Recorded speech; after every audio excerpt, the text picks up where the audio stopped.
You've probably heard the term ghost gun get thrown around a lot on the left wing and on social media everywhere. A ghost gun's basically just a DIY firearm. It's a firearm you make yourself.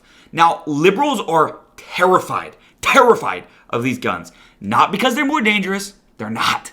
Not because they're more deadly. They're definitely not, actually. If you ever tried making a firearm yourself, it is significantly worse than just buying one. Well, at least if I tried to do it, right? Because I'm not that technically qualified. But the liberals are terrified of this. This single-handedly can destroy any attempt at future gun legislation. Any attempt at a gun registry. And really, it stops the government from being able to regulate firearms at all, which, of course, is really great for the Second Amendment movement.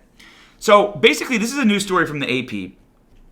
And this will show you just how terrified liberals are of this and the anti-gunners are of this. Oh, by the way, if you're new, please subscribe down below. The headline from the AP, and this has been covered by a number of other outlets, is gun safety advocates warn of surge in untraceable 3D printed weapons in the U.S., which are known as ghost guns, right?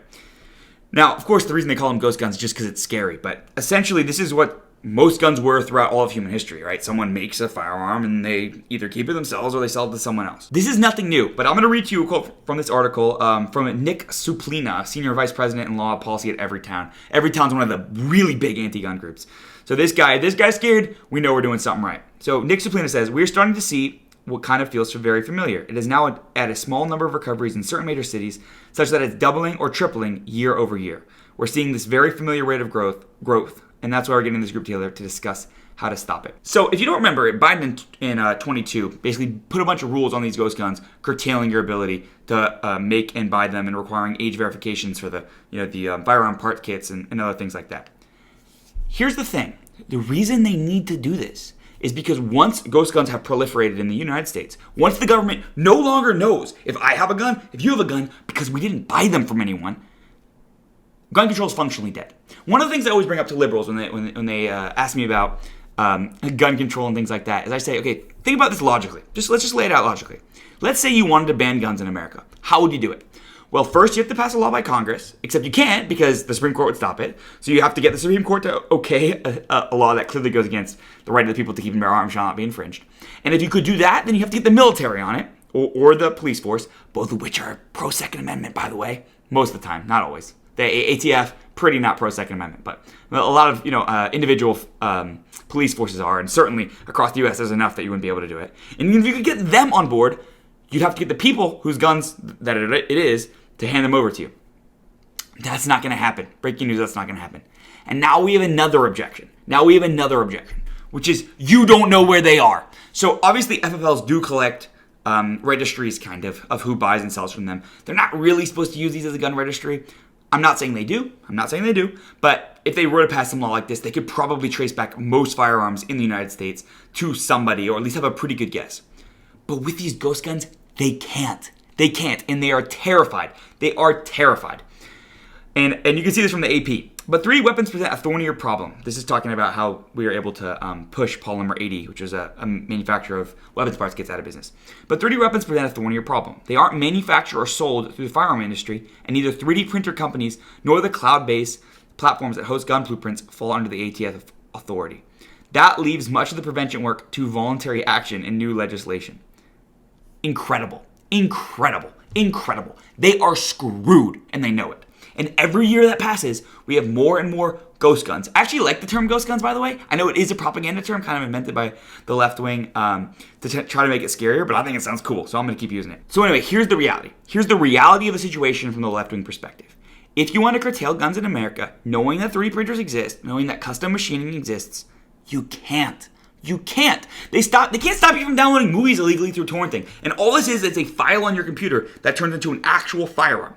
And every American, it's not that technically complicated, can figure out how to make one of these. Now, is it going to work as well as, let's say, even a cheap High Point? Probably not, depending on who you are. But the reality is, we have democratized the ability to create firearms and to engage in self-defense. And it terrifies the anti-gunners.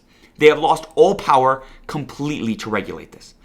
And I don't want to make this seem like a minor story. I know somebody in the comments maybe will say, why are you saying this is breaking news? This is not a big deal. This is a huge deal. This is a huge deal. Massive deal.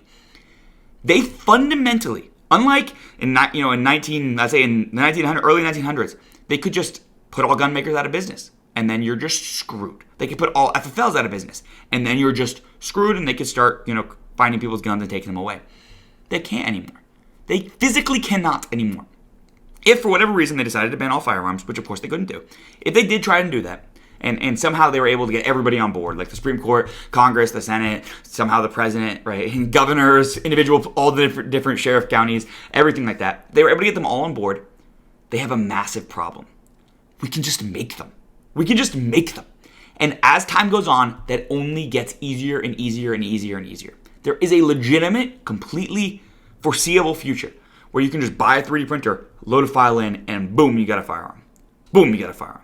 Now that, of course, does present some regulatory challenges, and that presents, even just like from a quality perspective, a lot of challenges, because you're not sure if this is a good file, you're not sure if it's going to blow up in your hand. And there's ways to mitigate that, I'm sure.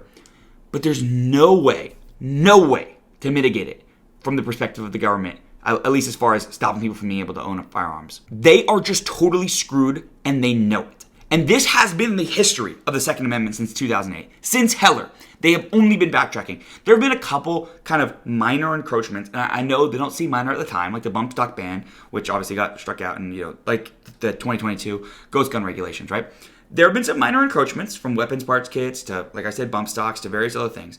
But if you actually look at where the line has been, in general, not saying, of course, every state, there's been some states that have pushed back, but actually pretty much every state in the union over the course of that time period has gotten more and more and more libertarian on guns. More pro-gun, more pro-Second Amendment. And the population has too. The anti-gunners know it. They are losing. They are fundamentally losing.